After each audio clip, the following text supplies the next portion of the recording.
Hey, this is UFO Buster Radio, and I am Manny Moonraker, and I want to humbly announce that UFO Buster Radio did not win the 2018 Podcast Awards, but I thank everyone for actually going in and nominating the podcast. But in that time where I realized that I didn't win, I did have a weird idea pop into my head, and that was, is it possible that Scott C. Waring is actually a disinformation agent for NASA? See the stuff that I go through. Somebody cue the music.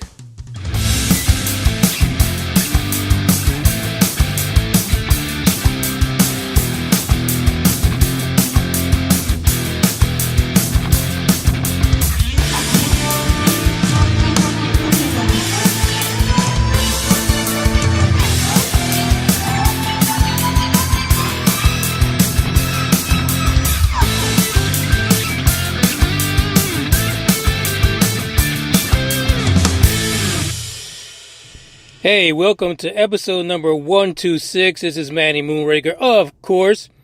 And yeah, that's right. That's the news. The International Podcast Day was this last Sunday, and the Podcast Awards winner for Politics and News was announced. And it was not Manny Moonraker and UFO Buster Radio. Now listen, it's like I was telling people who follow me on social media, so if you're not doing it, you better get to it. I wasn't expecting to win because they don't have a paranormal topic or subject or category. So I threw myself basically kind of like in front of a bus and said, run me over and stick me into news. Well, you know, this is news, but rarely do UFOs make mainstream media anyway. But I said, no fucks given, just throw me in there. I didn't expect to win. I was extremely proud of the fact that I got the nomination, and that in and of itself is amazing. 2019, UFO Buster Radio will be back on the list, but we need to start a campaign to get those rubber dickers at the Podcast Awards, and I mean that in the most loving way, Podcast Award people.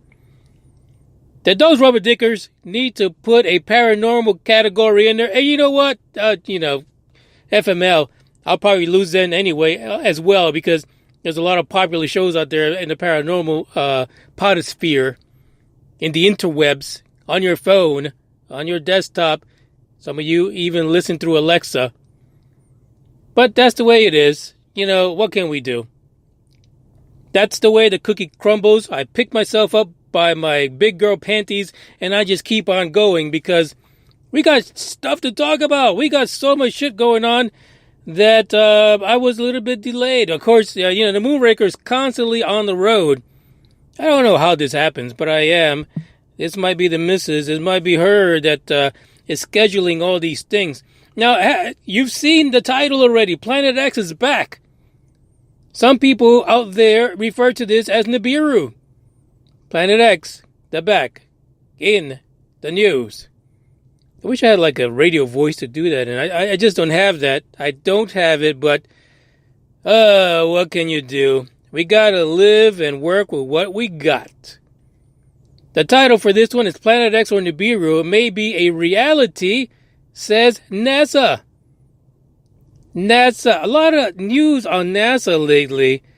So, man, something big is on the horizon for NASA, because they are rubber dicking us from all kinds of angles, and they are not being friendly about it, because they keep on getting our conspiracy people to work like crazy.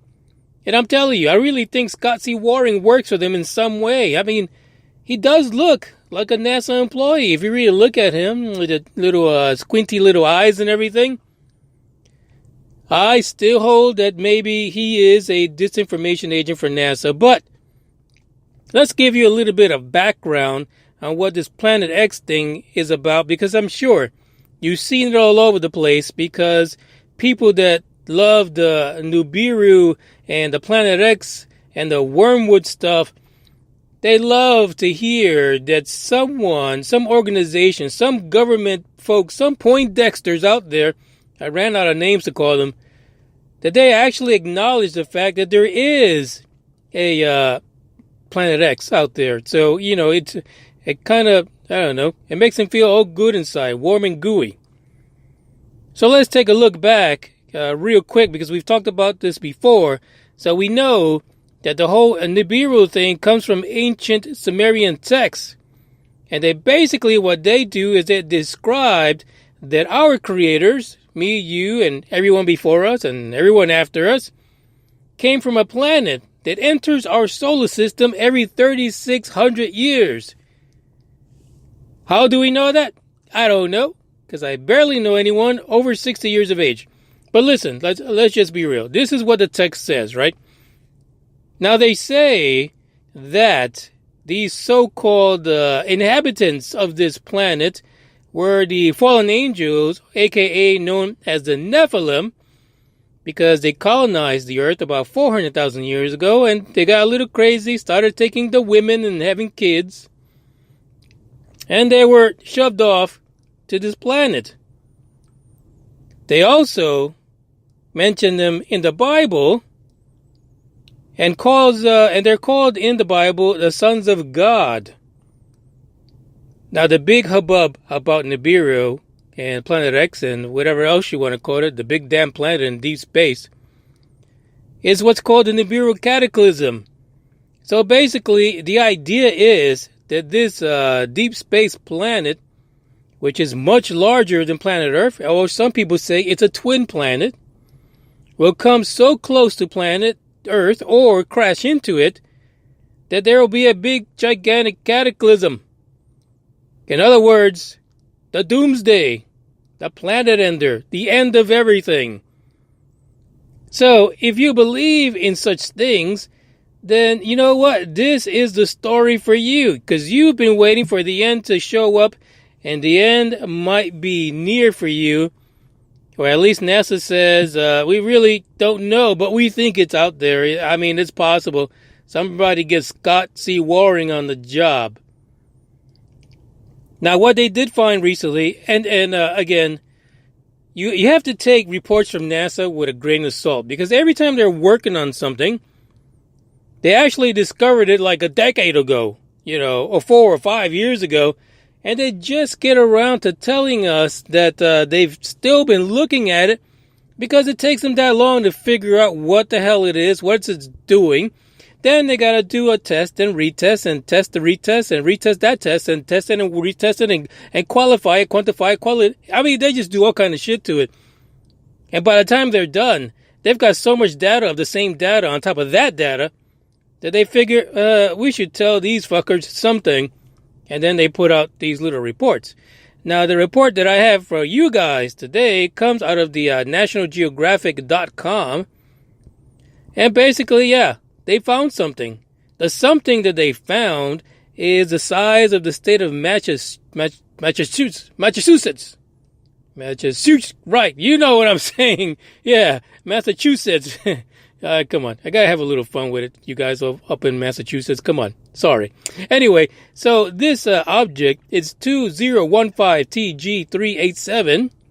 Put that down to memory. Write it down. Text it to yourself. This object is way out in the middle of nowhere past Pluto. That's right. It's an icy planet, they think, or they figure it is. And it's in the way, way far outer stretches of our solar system. And basically, it's been shining light. So they think it might be approximately 180 miles wide. The crazy story about this is that they named this little mini planetoid, the Goblin. How weird is that? Now, I do want to call some attention, as I said earlier, that usually it takes a whole hell of a lot of time for them to try to figure things out. If you notice that the name that was given to the Goblin by NASA started with a 2015. That is the year that the object was initially discovered. 2015 was when the people at NASA started tracking this thing, the Goblin.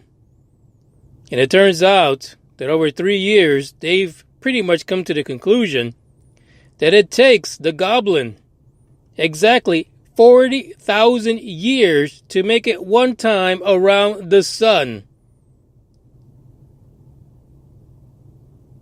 40,000 years. That is a long-ass year for that particular object.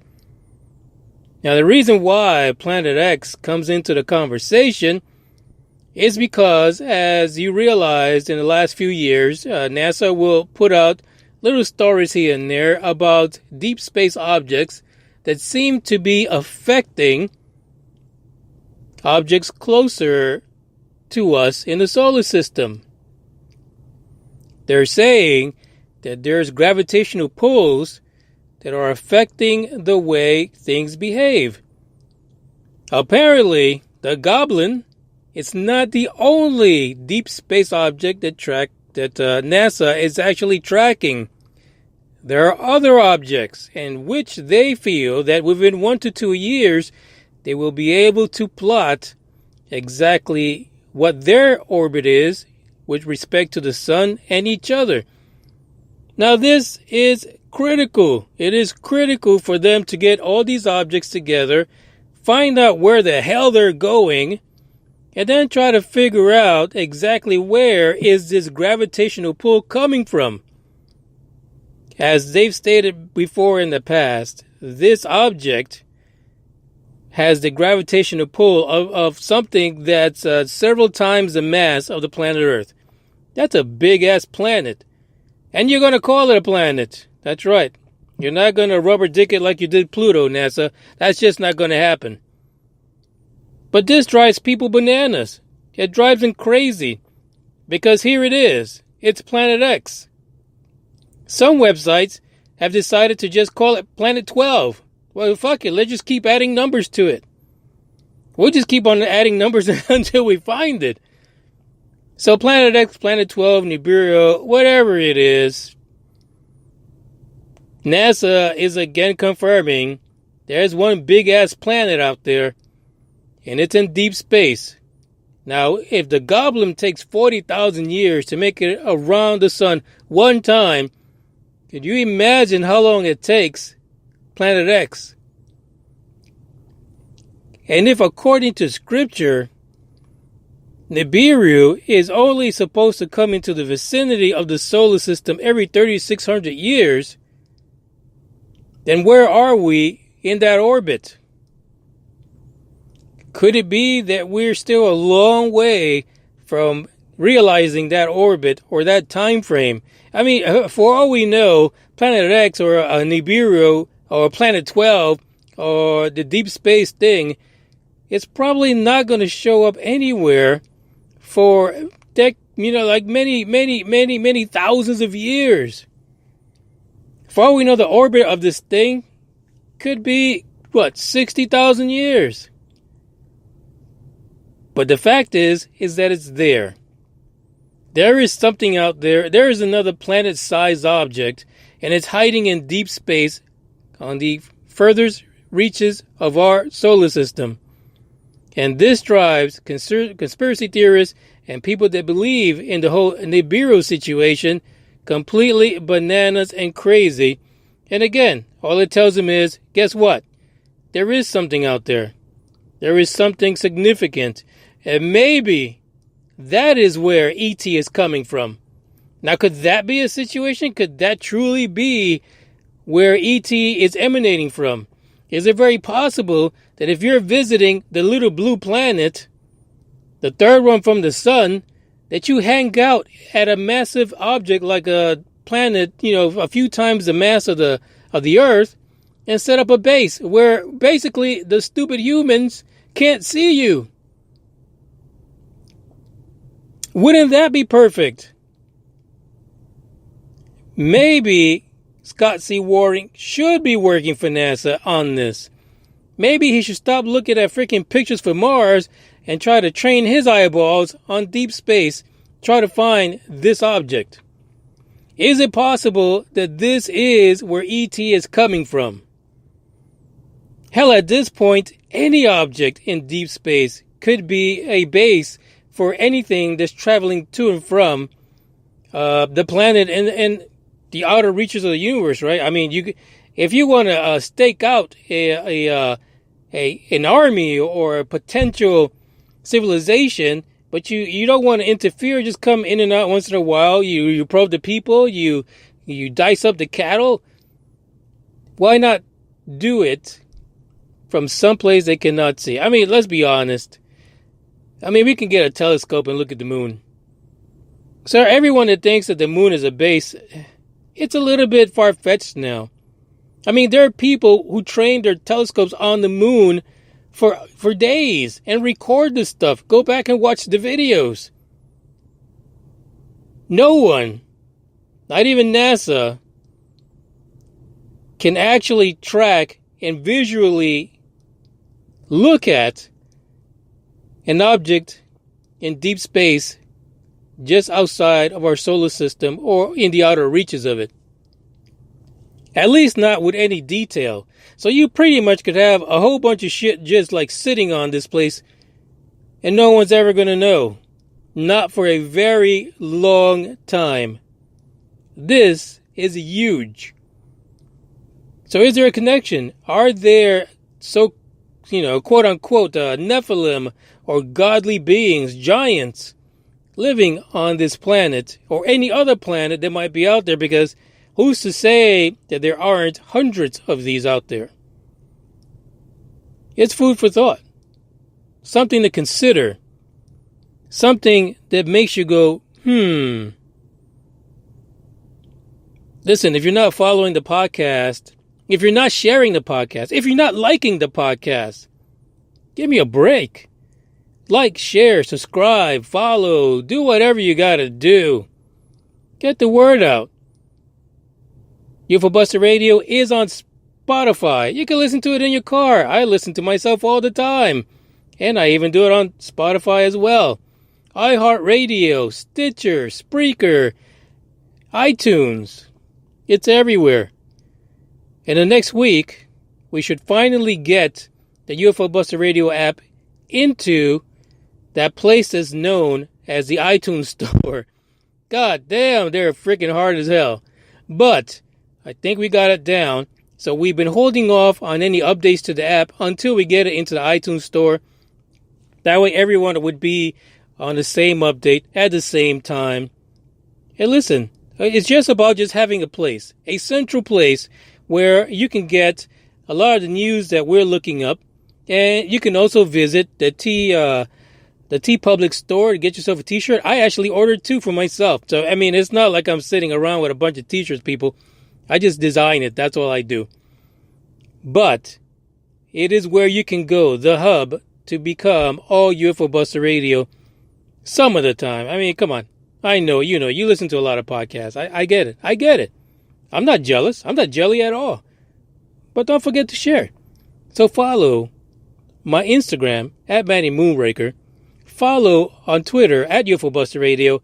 And on the Facebook pages, UFO Buster Radio and Manny Moonraker. And last but not least, on Google Plus, the Googles, plus Manny Moonraker.